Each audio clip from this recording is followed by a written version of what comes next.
Subscribe to our channel, King MB Television, the best channel ever. Hit the subscribe button now. You have no choice. Come on, hit the button now. Come guys to watch King MB Television, the best of the best. I think my favorite. Drummer, and I'm here at King MB Television. It's awesome. Share, subscribe, follow them. They're the best of the best. Yeah, man. Hey. Hey, man. For the best entertainment, the best TV shows, culture, talk, contact. www.kingmbtelevision.com. If you have a business or a talent, contact www.kingmbtelevision.com.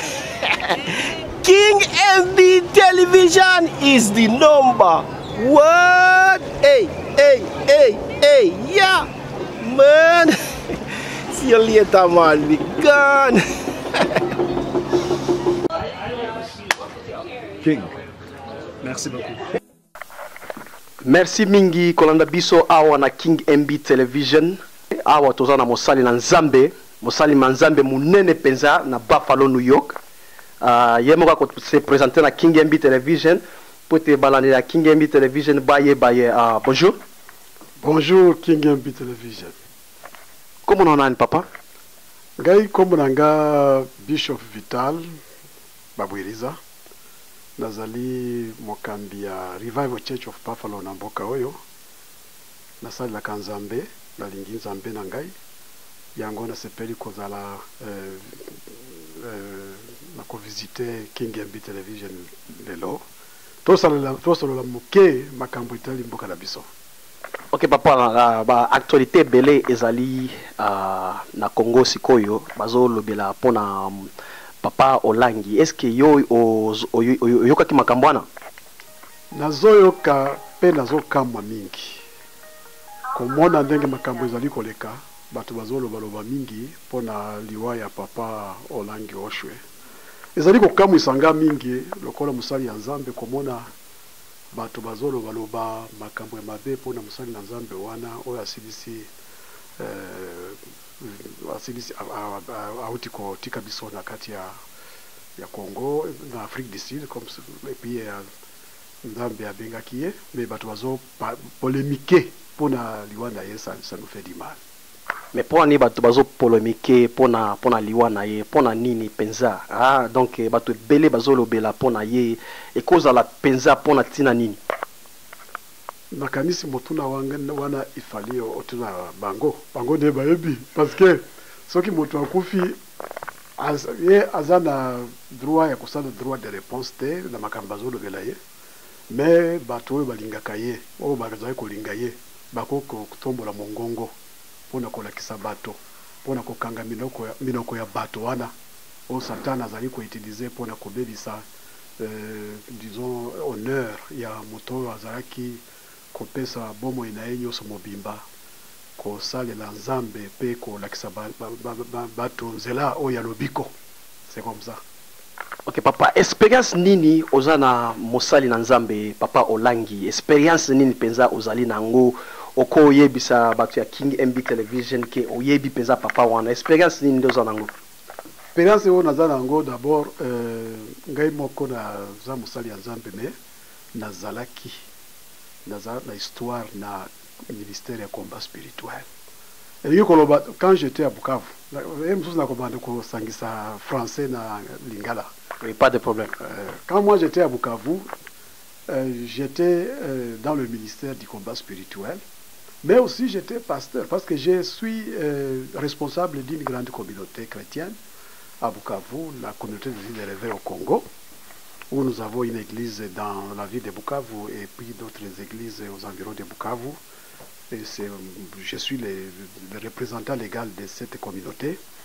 Et maintenant ici à Buffalo, j'ai aussi le Revival Church of Buffalo que je dirige aussi ici par la grâce de Dieu. Mais revenons à nos moutons en ce qui concerne Papa Olangi et Maman Olangi. Ce sont des serviteurs que je respecte parce que les enseignements que j'ai reçus là-bas, ces enseignements-là m'ont ouvert la porte des bénédictions. Hein? Vous savez que la Bible dit que mon peuple périt par manque de connaissances. Lorsque tu ne connais pas, tu peux continuer à souffrir parce que tu ne connais pas. Mais si par la grâce quelqu'un te montre des voies à suivre pour arriver à ta délivrance, arriver à voir la main de Dieu dans ta vie, les personnes pareilles, ça c'est un bon souvenir. C'est-à-dire, Nabukavu, comme j'ai commencé, Ngai Nazaré Ukamba église, mais à un moment donné, j'ai senti que le Seigneur voulait que je puisse aller dans le ministère. D'abord, c'était par le canal de ma femme qui était malade. Et puis, pendant qu'elle était là-bas, en train de prier, moi j'étais en voyage, j'étais en Ouganda où j'étais en train de prêcher. Arrivé à Bukavu, madame me dira que non, il y a une sœur qui était venue ici me dire que non, tu vois la maladie, que tu es en train de souffrir, mais si tu vas, nous prions, nous avons le temps de prier au ministère, si nous allons là-bas, on peut prier pour vous, et puis vous allez voir la puissance de Dieu agir dans votre vie. Madame m'avait dit non, nous avons aussi une église ici, mon mari c'est un pasteur, je pense que ce que nous faisons ici, ça suffit. Mais la femme avait insisté jusqu'à ce que madame a accepté d'aller là-bas. Et vraiment, quand elle est partie là-bas, madame a vu la main de Dieu parce que le Seigneur l'a touchée et finalement elle était guérie. Moi, quand j'étais de retour à Bukavu, madame me racontera que voilà, je commence à sentir bien parce que nous sommes, après vous là-bas, quelqu'un est venu me parler sur le ministère du combat spirituel. Et puis je suis allé là-bas, nous avons prié, maintenant je me sens bien. C'est ça qui m'a fait, disons, j'ai commencé à découvrir que non, il ne faut pas quand même penser que quand vous êtes pasteur, cela signifie que vous connaissez tout. Nous ne connaissons pas tout. Même Papa Olangi ne connaissait pas tout. C'est-à-dire que nous tous, nous complétons. C'est pour cela que moi j'ai décidé d'aller suivre les enseignements là-bas. Et puis quand je suis allé là-bas, j'ai senti que vraiment il y a des secrets, des vérités, il y a je les appelle secrets, parce que beaucoup de gens ne les connaissent pas, ces secrets là-bas. J'ai découvert ces secrets à partir des enseignements que j'avais reçus. Et finalement, j'ai même accepté de passer à la délivrance. Et j'ai commencé, je me souviens, dans mon église, j'ai commencé à annoncer dans l'église que voilà, aujourd'hui, c'est le jour d'adoration. C'est lui qui veut aller adorer, qu'il aille adorer dans les mystères du combat spirituel. Parce que moi, j'avais senti que ce que j'avais reçu, même d'autres personnes dans mon église avaient besoin de ça. Et d'autres personnes commençaient même à me ridiculiser, à me jurer, à dire quelle sorte de pasteur qui abandonne son église pour aller dans le ministère du combat spirituel. Mais moi-même, je savais ce que je suivais. À partir des enseignements que j'avais reçus, qui étaient des enseignements supplémentaires sur ce que moi je connaissais, j'ai finalement vu la main de Dieu dans ma vie. Et aujourd'hui, je suis ce que je suis. C'est à cause de ce que j'ai reçu. Donc, moi, j'ai un bon souvenir sur le ministère du combat spirituel. Et si je parle du combat spirituel, c'est-à-dire, je parle de Papa Olangi et de Maman Olangi, les visionnaires de ces ministères-là. Merci. Papa Bishop Vital, pourquoi les gens sont en train de dire que Maman Olangi a sacrifié son mari? Bon, en fait, c'est ce que nous sommes en train d'entendre, les gens sont en train de parler, mais je suis en train de me poser une question, c'est là qui disent cela. Est-ce que ce sont des chrétiens ou bien des païens? Parce que je ne pense pas qu'un chrétien, quelqu'un qui est sauvé, peut, disons, commenter négativement sur, disons, sur la mort de notre chrétien. Nous pouvons ne pas être dans une même communauté chrétienne, mais quand même, nous avons le même Seigneur. Je ne vois pas pourquoi quelqu'un qui connaît Jésus peut commencer à critiquer sur la mort de notre... Vraiment, c'est ridicule. Alors moi, je voudrais dire que c'est là qui font cela. En tout cas, la Bible dit qu'on sème, qu'on ne récolte que ce qu'on a semé. Dès que vous commencez à parler des histoires pareilles et vous parlez sur la mort de quelqu'un, attendez-vous aussi, les jours que vous allez mourir, ça sera la même chose aussi pour votre mort. Mais moi, je vous dis, il faut cesser avec ces sales habitudes. Ceux qui sont en train de parler mal sur la mort de Papa Olangi, une question que je me pose. Est-ce que Papa Olangi est la première personne à mourir dans ce monde? Je me pose cette question. Parce que quand je regarde même les apôtres de Jésus-Christ, les disciples qui étaient avec Jésus, je ne parle pas de Jésus-Christ, lui, parce qu'il est mort, il est ressuscité.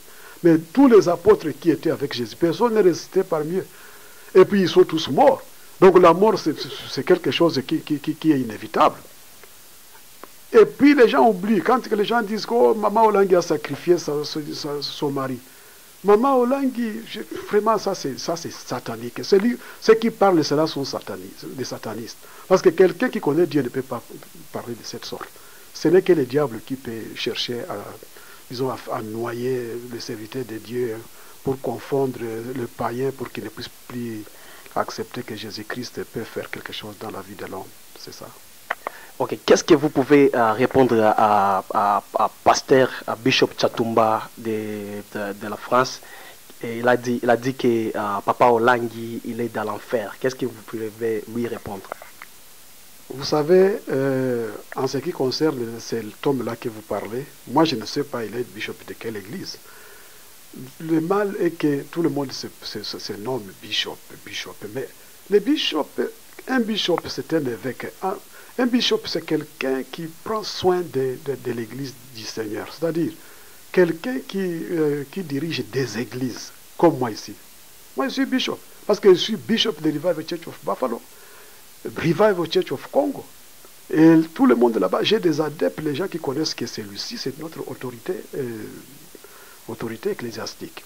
Mais lui, bishop, là, que vous parlez, je ne sais pas il est de quelle église, mais en ce qui le concerne, lui, quand il parle même disons, quand je le vois passer, même faire des vidéos sur les Congo, je le vois injurier,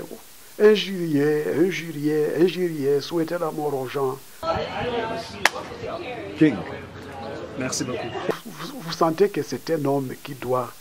La Bible dit que nous sommes la lumière du monde. Si nous sommes la lumière du monde, nous ne sommes pas là pour, disons, nuire aux gens. Nous pouvons donner nos opinions, mais nous ne pouvons pas injurier, nous ne pouvons pas dire les mensonges sur les gens, tout ça. Et puis nous nommons encore bishop. Vraiment c'est ridicule. Je me demande, ces genres de bishops, ils sont bishops de quelles églises? Moi je me pose la question quand je vois des gens parler, s'appeler bishop et pasteur. Il y a des gens qui s'appellent pasteurs, mais quand vous regardez ce qu'ils sont en train de faire, ils sont en train de blaguer avec Dieu. Mais je vous dis que vous blaguez avec Dieu aujourd'hui, mais il y aura un temps de jugement. Vous serez confondus. On ne badine pas avec Dieu. Donc, en ce qui concerne cet homme-là que vous me dites là, le bishop là, Chatumba, ce que vous avez dit là-bas, en tout cas, je pense qu'il faut qu'il cesse de continuer à s'appeler bishop, parce que il risque de prendre une malédiction que lui-même ne saura pas comment se tirer d'affaire. Ok, parce que j'ai vu sur YouTube, il y a beaucoup de vidéos, les gens parlent à propos de Papa Olangi. Il y a même des milliers de Congolais qui parlent à propos de Maman Olangi. Est-ce que vous ne voyez pas qu'il y a quelque part, il y a quelque chose qui ne va pas? Bon, vous savez d'abord, une chose que vous devez connaître, hein, il y a l'esprit de jalousie que je vois dans beaucoup de Congolais. Les Congolais ne veulent pas que d'autres prospèrent. Ils entrent profondément dans la vie des autres personnes.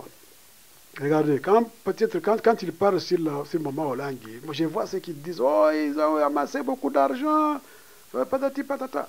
Mais ils oublient que c'est Dieu qui bénit. Hein? Si Maman Olangi, Dieu l'a béni.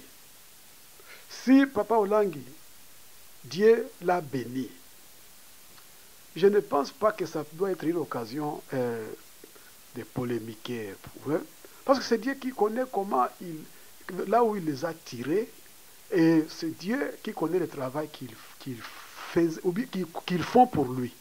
Regardez, la Bible dit que Dieu est fidèle. Dieu n'oublie jamais ce que nous avons fait pour lui et pour ses saints. Maman Olangi et Papa Olangi, je sais qu'il y a beaucoup de familles, beaucoup de gens qui se sont retrouvés dans les enseignements qu'ils ont amenés. Et je suis sûr et certain qu'il y a beaucoup de gens qui ont vu la main de Dieu à partir de ce que des enseignements que Maman Olangi et Papa Olangi les avaient donnés. Et l'exemple, c'est moi-même ici. Je suis aux États-Unis ici. Aujourd'hui, je sers le Seigneur ici. Je vois la main de Dieu moi-même dans ma vie. Parce que je ne vis plus sous la malédiction. Moi ici à Buffalo, je sers Dieu dans Revival Church of Buffalo et je suis en train de faire le travail et je glorifie Dieu parce que j'ai beaucoup de témoignages de ce que le Seigneur est en train de faire dans ma vie. Bishop Vital, les gens disent qu'il y a les gens qui respectaient beaucoup le ministère des combats spirituels que leur mari. Qu'est-ce que vous pouvez leur répondre? Tout ça, c'est les gens qui le disent. Mais je ne pense pas que ça, c'est la vérité. Parce que, d'abord, quand vous dites que quelqu'un respecte le ministère plus que leur mari, est-ce que je ne pense pas que ça peut être une vérité. C'est toujours le cadre-là de stratégie du diable pour décourager les gens à prier dans les ministères. Parce que le diable sait que dès que les gens se donnent dans ce ministère là-bas, ils reçoivent la délivrance. Ils voient la main de Dieu dans leur vie. Alors, pour les empêcher, le diable ne peut faire que cela. Moi, je pense qu'une femme qui reçoit le message de vie, une femme délivrée, elle doit comprendre qu'elle doit respecter son mari. Et je ne pense pas, et je n'ai jamais entendu quelqu'un enseigner que vous, femmes, parce que vous êtes dans le ministère, à partir de maintenant, n'obéissez plus à vos maris, même s'ils ne prient pas. Parce que la Bible dit que si une femme a un mari qui n'est pas sauvé, et que ce mari accepte de vivre avec cette femme, que cette femme n'abandonne pas son mari. Parce que sa foi peut sanctifier cet homme-là. C'est-à-dire, la foi de la femme peut amener l'homme aussi à découvrir le Seigneur dans sa vie. Il y a beaucoup de femmes qui ont amené leur mari auprès de Jésus. C'est-à-dire que ceux qui disent cela, c'est une façon seulement de dénigrer le ministère du combat spirituel, de dénigrer les serviteurs de Dieu. Parce que vous pensez que c'est la jalousie aussi? C'est la jalousie, bien sûr, c'est la jalousie. Parce que vous voyez que ce n'est même pas seulement au Congo. Dans d'autres pays, bon, j'ai sillonné beaucoup de pays. J'ai entendu un jour une servante du Seigneur qui donnait un témoignage. Elle disait, mais vous êtes en train de dire que moi, les biens que j'ai, je les trouve dans le lac. Cette femme avait dit, mais finalement, si vous pensez que moi je trouve les biens dans le lac, pourquoi vous n'allez pas poser la question aux pêcheurs? C'est là qui passent leur nuit dans le lac. Hein? Pourquoi ils ne sont pas riches? Parce que vous pensez que la richesse est dans le lac. La richesse n'est pas dans le lac. La richesse, pour les enfants de Dieu, nos biens se trouvent dans les mains du Seigneur. Jésus a dit, cherchez d'abord le royaume des cieux et sa justice. Et d'autres choses vous seront données par surcroît. Donc, c'est notre droit lorsque nous recevons les bénédictions du Seigneur. Et puis, il y a des gens qui pensent que quand on sert Dieu, on doit nécessairement être pauvre. C'est ce que les gens pensent. Mais ils oublient que l'or et l'argent appartiennent à l'Éternel. C'est-à-dire que lui, il est souverain et il peut donner à tout le monde selon sa volonté. Et s'il peut choisir à donner à Papa Olangi, à Maman Olangi, à Bishop Vital, à d'autres personnes, c'est Dieu. C'est Dieu qui fait cela. Mais il faut la même chose même pour nous ici. Quand je nous vois, le Seigneur nous bénit, oh voilà, ces gens, ils sont venus ici. Mais comment maintenant ils ont ceci, ils ont cela? Ils se posent beaucoup de questions, ils commencent même à parler mal de nous. Mais nous savons que tout ce que nous avons, c'est le Seigneur qui nous a donné cette grâce. Parce que nous sommes ayant droit. Parce que nous les servons fidèlement. Et je le pense aussi pour Papa Olangi et Maman Olangi. Ils ont une histoire. Papa Olangi travaillait quelque part. Il a laissé son travail pour servir le Seigneur. Et là, je ne pense pas qu'il ne gagnait pas là-bas. Mais il a sacrifié tout ce qu'il avait pour donner son temps au Seigneur. Dans la prière, dans les enseignements. Et maintenant, si le Seigneur peut le récompenser d'une manière ou d'une autre, selon sa volonté. J'ai été membre du ministère du combat spirituel. Je connais ce qui se passe là-bas. Je connais. Donc, c'est-à-dire que moi, je suis témoin. Hein? Les mots de la fin pour Maman Olangi et Papa Olangi. Les mots de la fin, moi, je respecte beaucoup ces hommes de Dieu. même si Papa Olangi nous a quittés, mais je sais que c'est le chemin de tout le monde. Et en plus, il a fait son bon combat, il a travaillé, il a fait le travail de Dieu. Dieu a voulu qu'il puisse aller se reposer. Bon, que le Seigneur soit loué. Et pour Maman Olangi qui est encore là-bas, nous prions pour elle, pour qu'elle ait du courage et continue à faire le travail, qu'elle ne se décourage pas. Parce que c'est aussi un homme. Je dis bien un homme dans le sens, mais c'est un humain. Hein? Elle peut se décourager, dire que mais finalement, tout ce que nous faisons, les gens continuent à nous barrer la route et ils ne voient pas ce que nous faisons.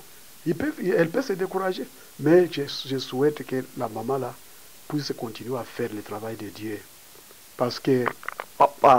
Pasteur Vital, Bishop Vital, je me souviens quelque chose encore. C'est que les gens étaient en train de parler. Les gens disent que Papa Olangi travaillait pour Kabila, le gouvernement de Kabila. Qu'est-ce que vous pouvez leur répondre aussi à propos de cela? Bon, ceux qui disent cela, je pense qu'ils le disent tout simplement pour embrouiller. Parce que Papa Olangi, moi, depuis que Kabila a fait le gouvernement, je n'ai jamais entendu là où il est nommé ministre. Je n'ai jamais entendu dire que Papa Olangi est conseiller de Kabila. Bon, c'est-à-dire, Papa Olangi, il est comme tous les Congolais qui sont au pays là-bas. Hein? Lui, donc, il fait son travail. Il fait le travail en tant que pasteur. Il n'est pas politicien. Il n'est pas rebelle. Vous comprenez? Donc, l'associé maintenant est à la majorité présidentielle de Kabila et à l'opposition. Moi, je pense que c'est chercher seulement à s'embrouiller. Parce que lui, parmi les gens qui prient au ministère du combat spirituel, je sais bien qu'il y a les gens de l'opposition et de la majorité qui sont là-bas. Et puis lui ne peut pas dire que non. Ici, c'est maintenant, à partir d'aujourd'hui, tous les gens qui soutiennent Kabila ne venaient plus ici. Ou bien tous les gens qui ne soutiennent pas Kabila ne venaient plus ici. Non. Dieu est pour nous tous. Que vous soyez de la majorité, de l'opposition, Dieu est pour nous tous. Ça, ce sont des histoires de politique. Mais de toutes les façons, moi, je connais très bien que Papa Olangi, lui, en tant que pasteur, comme nous avons toujours l'habitude d'entendre, c'est comme l'église au milieu du village. Donc, nous sommes là pour servir tout le monde. Et même moi, je suis ici. Les gens peuvent, je suis congolais. Les gens peuvent venir. C'est là qui aime Kabila, c'est là qui ne l'aime pas. Quand ils viennent dans mon église, moi je ne peux pas dire que non, parce que vous n'êtes pas pour Kabila. Allez, quittez mon église. Parce que vous êtes pour Kabila, quittez mon église. Est-ce que vous pouvez aussi demander si vous aimez Kabila ou pas? Est-ce que vous pouvez demander ça? Ça, c'est une question que je ne peux jamais poser dans l'église. Parce que ce qui nous intéresse, ce n'est pas ça. Nous sommes Congolais, bien sûr, mais nous prions pour notre pays et nous voulons que les choses changent dans notre pays. Mais nous ne pouvons pas amener ces histoires et les amener dans l'église. Sinon, nous allons mettre la confusion dans l'église. Vous comprenez? Bon, c'est-à-dire que ceux qui disent qu'il était pour Kabila, ils le disent, mais sans aucune raison de le dire. Parce qu'ils n'ont pas, disons, des preuves qui peuvent montrer que vraiment cet homme-là était avec Kabila et au consort. C'est comme ça, selon moi, c'est ce que je pense, quoi. En tout cas, Bishop, que Dieu vous bénisse. Est-ce que vous pouvez aussi profiter de cette occasion pour saluer quelqu'un ici, à ce plateau-ci? Oui, d'abord, je salue tous les auditeurs de King MB Television. Et puis, quelques amis, bien sûr. J'en ai beaucoup. Mais j'en profite pour saluer comme l'ami Abakouk Bissouma et l'apôtre Abakouk qui est à Norvège. J'en profite pour saluer aussi l'ami Monokonanzan qui est aussi à Paris, Michel de Christ qui est en Allemagne. J'en profite pour saluer Pasteur Dieudonné Biringanine de la Cerco, l'église de Réveil au Congo, à Bukavu, et d'ailleurs tous les serviteurs de Dieu dans cette communauté-là, j'en profite pour les saluer. Et puis aussi tous les serviteurs de Dieu dans Revival Church of Buffalo. I want to speak a little bit in English. I want to wish you the best, all of you, for the work we are doing for the Lord in this country, in the United States of America. We continue to stand with me and with the Lord also, and we're going to see the power of God manifesting in our lives. Don't forget Apostle Bigugu. Yeah, Apostle Bigugu. Yeah. Apostle Bigugu is a friend of mine. And even the Desiree Basiri in Canada. And also Pastor Amba Silva. Pastor Silva Amba in Canada. Que Dieu vous bénisse. Dans le travail que vous êtes en train de faire pour le Seigneur, que Dieu vous bénisse vraiment. Nous apprécions tous ces jeunes gens qui se donnent pour les services du Seigneur. Que Dieu vous fortifie, qu'il ouvre les églises des cieux pour vous. Que vous voyez sa main agir dans vos vies. Amen. Amen, amen, amen, amen. Balandia King MB Television, Oiza King MB Television. Once again, tous allés en États-Unis, donc tu comme la bino ba information ya ndenge na ndenge. Vous s'abonner massivement à King MB Television. Next time, bye bye. Subscribe to our channel, King MB Television, the best channel ever. Hit the subscribe button now. You have no choice. Come on, hit the button now.